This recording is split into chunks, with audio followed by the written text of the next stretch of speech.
Les amis, j'espère que vous allez bien. Voilà, que vous avez passé un super week-end, un bon début de semaine. Voilà, on se retrouve pour une toute petite vidéo assez chill où on va discuter un petit peu de ce qui s'est passé ce week-end. Et sujet principal de cette vidéo, parce que j'ai vu que ça a fait un bon petit boom hein, au niveau médiatique et au niveau des réseaux sociaux, c'est Kylian Mbappé. Kylian Mbappé est le danger. Kylian Mbappé est un danger pour le travail d'Arbeloa, pour l'équipe d'Arbeloa. Kylian Mbappé va détruire le travail d'Arbeloa. On va discuter un petit peu de tout ça dans cette vidéo parce que j'ai vu comme quoi ça a vraiment pris une grosse ampleur au niveau des réseaux sociaux. Et c'est intéressant, c'est quand même intéressant comme sujet parce que j'étais sûr, de toute façon, on était tous certains que une fois Kylian Mbappé de retour, ça allait peut-être poser des questionnements, des interrogations chez pas que des supporters du Real Madrid, mais beaucoup de gens qui aimeraient, voilà, comme une expérience scientifique, comme dans un laboratoire, voir si rajouter la sauce Kylian dans cette équipe magnifique d'Arbeloa, est-ce que ça peut faire péter l'équipe qui, pour l'instant, tourne très bien. Faut le dire. Le travail actuel d'Arbeloa, d'ailleurs c'est la première chose que j'ai envie de dire dans cette vidéo, c'est exceptionnel. Exceptionnel travail pour l'instant d'Alvaro Arbeloa, et pas que au niveau des résultats, mais même au niveau de la mentalité et des nouveautés. Il a apporté quand même quelque chose d'inédit dans cette équipe, c'est de la jeunesse. Chose qu'on demande depuis bien trop longtemps. La jeunesse. Essayer de rafraîchir un petit peu cette équipe, cet effectif du Real. Il l'a rafraîchi en ajustant pas mal de choses, en ajoutant du Pitarch, en faisant pas mal d'entrées, je pense à des Palacios, Yanez, t'as Gonzalo Garcia qui peut intégrer l'équipe. Tiens, au niveau de la défense centrale avec du Diego Aguado. Et n'hésite pas à faire confiance aux jeunes. Et à part ça, il y a des résultats. Un entraîneur qui a battu Benfica, Manchester City, l'Atlético Madrid, en l'espace de quelques semaines. Donc il a battu 3 grands entraîneurs. Voilà, dans son CV, tu vois quand même qu'il a battu José Mourinho, Pep Guardiola et Diego Simeone. Et il les a battus dans le jeu avec un beau jeu proposé. Voilà. Pour l'instant, le travail d'Alvaro Arbeloa est très bon. Il a réussi à ressortir des individualités, telles que Fede Valverde, Tchouaméni qui revient au top, Vinicius Junior, qu'on n'a pas vu à ce niveau-là depuis au moins 2 ans. Depuis l'ère Ballon d'Or, on n'a pas vu Vinicius à ce niveau-là. Et là, il retrouve plus que des couleurs. Doublé face à City, doublé face à l'Atlético, alors qu'il n'avait pas marqué depuis au moins 8 ans en Liga contre l'Atlético. Non, c'est très bon. Il ressort des individualités. Maintenant, la question se pose. Et j'aimerais que vous y répondiez en commentaire. Voilà, j'aimerais bien connaître vos avis, ça fait plaisir, on débat en commentaire, on discute un petit peu. D'ailleurs, si vous êtes arrivé à ce moment-là de la vidéo, n'hésitez pas à vous abonner, à liker, commenter, partager, interagissez en commentaire, mais surtout abonnez-vous les amis, n'hésitez pas. Il y a beaucoup de gens qui regardent mes vidéos sans être abonnés, à peu près 75% des gens regardent mes vidéos sans être abonnés, ça ne vous coûte rien, ça vous permet de me suivre quotidiennement et il y aura pas mal de débriefs qui vont arriver dans les semaines à venir, la Ligue des Champions, une Coupe du Monde en fin d'année, donc n'hésitez pas d'ores et déjà à rentrer dans... Ah ouais, je suis en train de regarder la caméra parce que j'ai mon micro, j'avais l'impression qu'il s'était éteint. J'ai quand même bien peur à certains moments que mon micro s'éteigne en pleine vidéo. Ça m'arrive pas mal de fois. Donc voilà. N'hésitez pas à vous abonner pour suivre mes prochaines vidéos. La question se pose, les amis. Cette question, elle est là. Tout le monde se la pose. C'est le retour de Kylian Mbappé et de Jude Bellingham. Est-ce que ça va pas faire tout péter dans ce collectif qui est déjà très cohérent? Très cohérent. Il y a une cohésion d'équipe. Il y a un collectif, il y a du jeu, il y a un certain équilibre qui a été trouvé grâce à Alvaro Arbeloa. Ajouter Kylian Mbappé et Jude Bellingham à ce collectif, est-ce que ça va pas justement faire que le Real Madrid retombe dans ses travers et retrouve cette méforme? On a pu avoir un petit avant-goût avec le match de l'Atlético. On a vu une entrée de Kylian Mbappé qui, oui, sur le 3e but, fait un appel très intelligent qui permet de... Alors, est-ce que l'appel est volontaire ou involontaire? Je ne sais pas. Moi, je dirais plus qu'il est volontaire. Qui permet justement d'ouvrir l'espace pour Vinicius sur son côté. Ok, mais c'est à part ça, Mbappé était fantomatique. On ne peut pas lui en vouloir. Il faut qu'il retrouve du rythme. Maintenant, mon avis.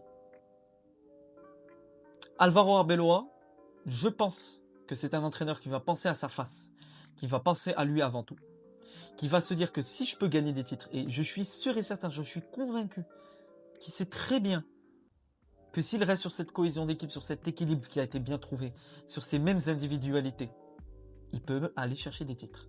Il peut aller chercher quelque chose. Donc pour le bien de l'équipe, il doit agir dans le bien de l'équipe tout simplement.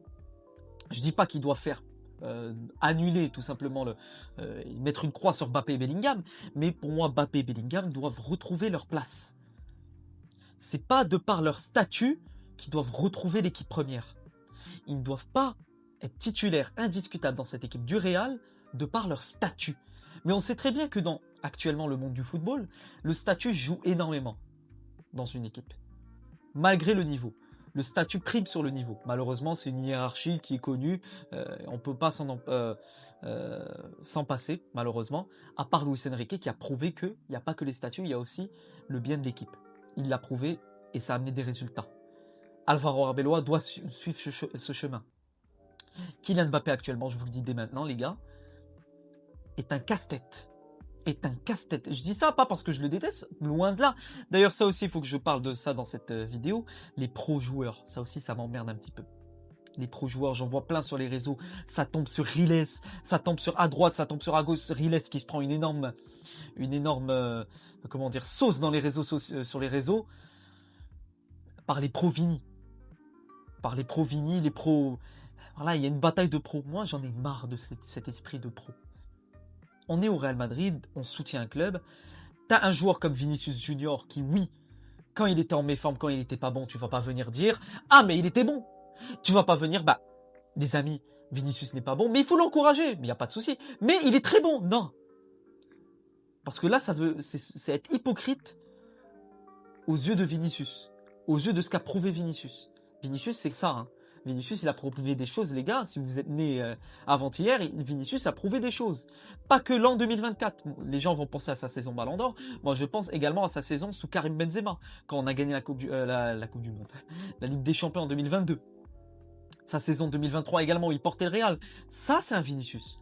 Mais le Vinicius qu'on a pu voir sur les 1 an et demi qui se sont écoulés, non, c'était pas le Vini qu'on connaissait. On peut pas tout simplement se contenter de ce Vinicius pour dire on a un bon Vini. Non, on n'avait pas un bon Vini. Et Riles le disait. Et il n'y a pas que Riles qui le disait. Beaucoup le disaient. Il faut être juste, cohérent et ne pas jeter des fleurs. Vinicius n'était pas bon. Et les critiques, il les méritait. Parce qu'on savait ce que valait Vini. Vini revient. Vini retrouve sa bonne forme. On applaudit. Et on est très fiers. Et on espère qu'il continue sur cette bonne route. Et ça sera pareil pour Mbappé. Mbappé, quand il est mauvais, je le dis. Mbappé, quand il est bon, je le dis.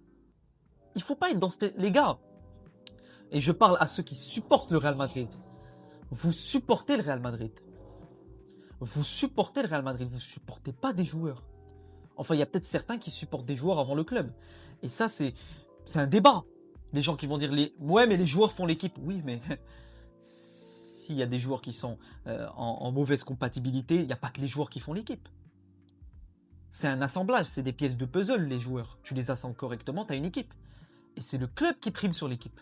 Vous allez me dire, oui, mais c'est les joueurs qui font un club. Non, les joueurs ne font pas un club, les joueurs font une équipe. Et le club prime sur l'équipe. Le club prime sur l'équipe. Tu supportes le club avant de supporter l'équipe et les joueurs. Parce que c'est avec les joueurs que tu vas gagner des titres, c'est avec les joueurs que ton club va prendre le dessus. Les joueurs sont des acteurs. Les joueurs, c'est eux qui ont la clé du club. C'est eux qui font avancer le club dans l'histoire. Donc voilà. Revenons au débat Mbappé et Bellingham, qui sont deux joueurs qui ne font pas les efforts défensifs. Qui sont loin de faire les efforts défensifs.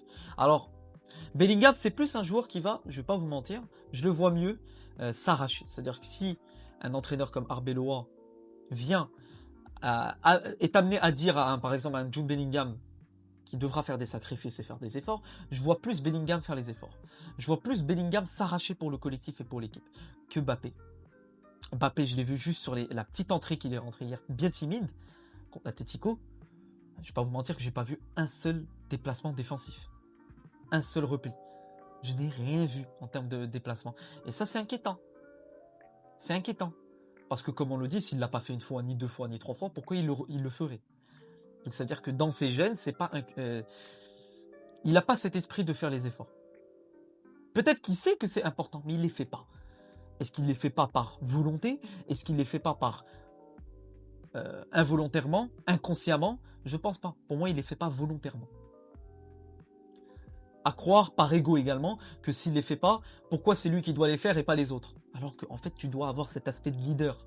Emmener ton équipe pour aller faire ces efforts-là. Pour moi, Mbappé et Bellingham doivent retrouver leur place progressivement, doivent prouver pour retrouver leur place. Et ne doivent pas retrouver cette place. Ils ne doivent pas prendre la place, par exemple, d'un Brahim, qui fait les efforts, qui est excellent sur ces dernières semaines. La place d'un Pitarch. La place de, par exemple, je peux citer n'importe quel joueur. Vinicius, Valverde. Ces joueurs-là, actuellement, sont intouchables. Tu ne peux pas les toucher. Tu les toucheras si les deux autres prouvent qu'ils peuvent faire mieux. Et encore, tu dois faire beaucoup plus que ce qu'ils ont prouvé. Parce qu'ils ont mérité leur place. Ils ont prouvé pendant ton absence qu'ils méritaient leur place. Mon avis final, voilà, vous pouvez me donner votre avis en commentaire. Je pense qu'Alvaro Arbeloa pourra trouver quand même un équilibre. S'il a trouvé un équilibre avec un collectif que Xabi Alonso a laissé pour mort, avec des Valverde, des Vinicius qui étaient plus qu'en méforme, qui étaient invisibles, qui étaient totalement foutus niveau football, tu les voyais plus. Rappelez-vous, il y a quelques mois, on parlait de Valverde et Vini comme deux joueurs qui avaient totalement perdu leur football. Et là, il le retrouve sous Alvaro Arbeloa. Alvaro Arbeloa a réussi à faire ça.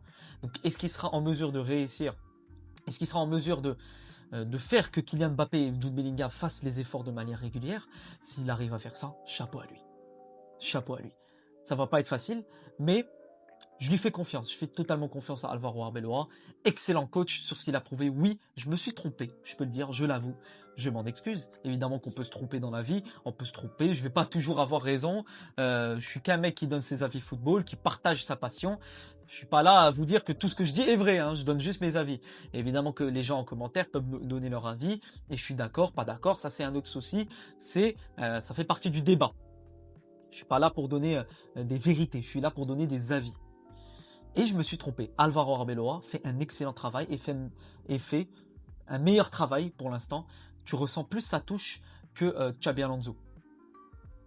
Xabi Alonso, malgré lui, avait apporté une petite touche au début qui s'est petit à petit, avec le temps, au fur et à mesure du temps, qui s'est fané.